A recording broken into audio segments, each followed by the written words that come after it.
I was going to nominate you, but I was like, there's no way you're going to stand out on your front lawn in a bathing suit and pour ice water on your head.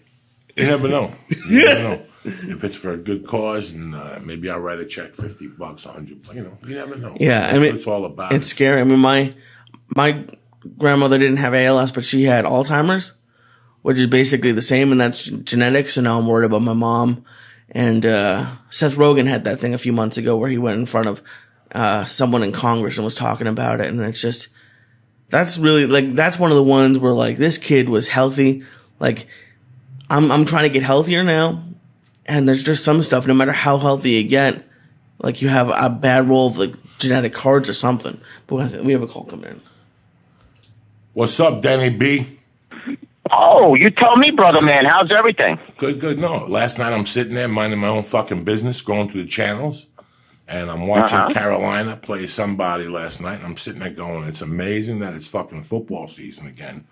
And usually I just watch it for a minute. I watched a quarter.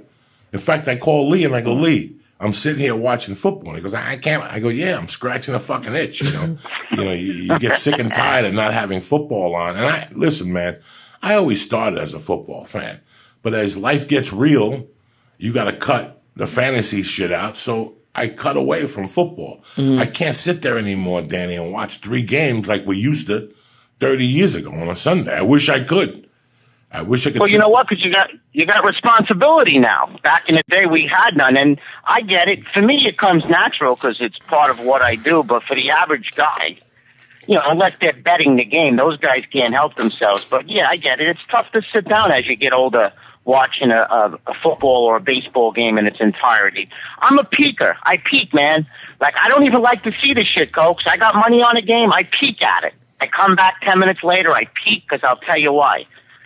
I had the Colts the other night, 26-0 over the Giants with 10 minutes left in the game. They lost 27-26. Did they really? That's why yeah, it fucking killed me, man. I was looking at the score. I didn't watch the game. All right, 26-0, 10 minutes left in the game.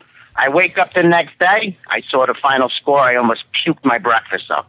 That's why these games fuck you up, man. But yeah, it is good to have football here. But reality, it's tough to watch a full football game these days. Let me ask you something. I was talking to Lee last night, and Lee I go, Lee, you're not watching because I don't watch preseason. And I go, it's amazing that people are betting right now already. He goes, and I broke it down I go, Lee, most people right now, like North Bergen people grew up with, on a night like last night, they bet a 5-time, $25, maybe a 5-time parlay, $50 to watch the game. And to them, that's what they're doing. It's a reason to watch the game. Mm-hmm. You don't have everybody gambling, but you got to. Well, listen, I'll tell you what. There's some sick bastards out there. I got a client that rock and rolls. He don't care. I'm telling him to bet 500 on the game, but he can't do it. So he's betting $3,000 a game on preseason games. Oh my God! So yeah. You have to have a couple action of is action, baby. But how? Action is action. So when good gamblers are breaking down games, they're looking at who's playing, but with preseason, they're bringing in people who aren't even going to make the team like that. Yeah. Good point, Lee. Here's the thing with preseason. A lot of people say, you're crazy playing it. Certain teams have a different itinerary. They're checking out defensive backs. They know who's doing what. Look for a team with depth, like quarterbacks fighting for each other, fighting for the number 1 spot. Look what Pete Carroll did in Seattle game. He had Russell Wilson in with 2 minutes left in the first half. He almost got hurt, too. So he's playing to win. He ain't fucking around. So preseason for the average guy, back the fuck off. But guys that have the edge, you follow the money. That's simple. For me, I just follow the sharp guys, and, they make money more times than they lose, Lee. That's simple. But, yeah, back off the preseason because it is a crapshoot. It's amazing how I look at the Twitter timelines. From time to time, I see you hustling. I see the Philly Godfather hustling. But I see a couple new people on the horizon that are getting retweeted by people that are on the computer. It's amazing how much life changes, but it's really amazing how the trends change, Danny. 20 years ago, you'd have to call people all fucking day. Now they're on the computer. They're on the fucking computer figuring it out. And you could sell your product on the computer without even talking to the person.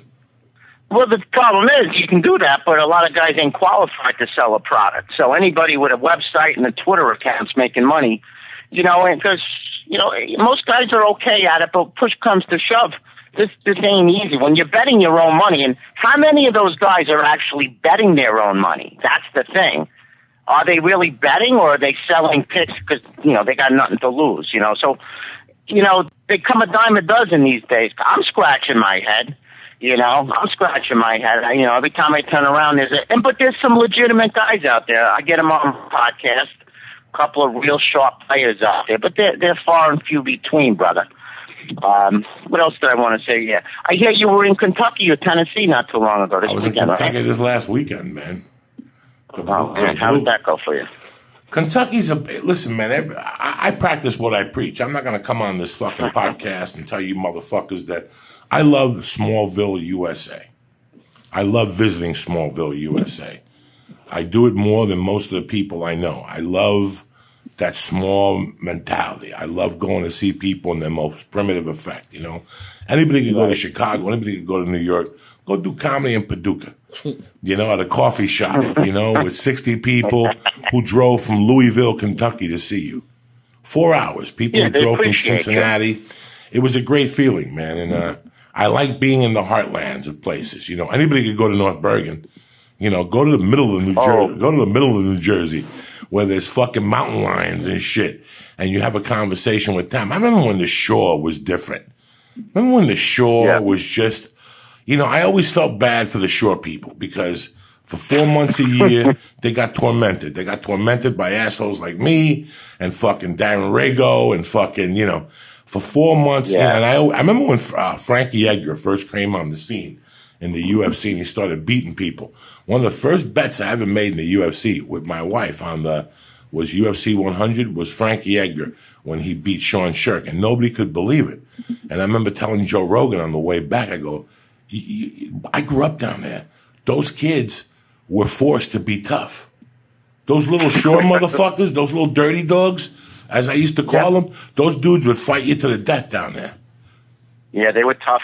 We had some good times down there. You're right. We tormented that town wherever, Belmar, Seaside. We picked a new city every year. Manasquan. Well, no, you evolved. You first started at Seaside, Lavalette. Seaside. And then you went to Belmar, and then you went to Manasquan, and then you went to those other shores. What was that place in Belmar that we used to, that the roof is on fire place? Remember that song, the roof is, what the fuck was that? There was one place, Montego Bay, where we were eating Quaaludes like a motherfucker. Montego Bay. Dude, I remember many times waking up in the parking lot at like 10 in the morning, the owner kicking me like, hey, Dan, we're getting ready to open the club. You mind moving over? Yeah, no. I'd be like, what? I had rocks in my face from the little stones. We had some good times, though. A lot of laughs. 10 people piling up in a one bedroom.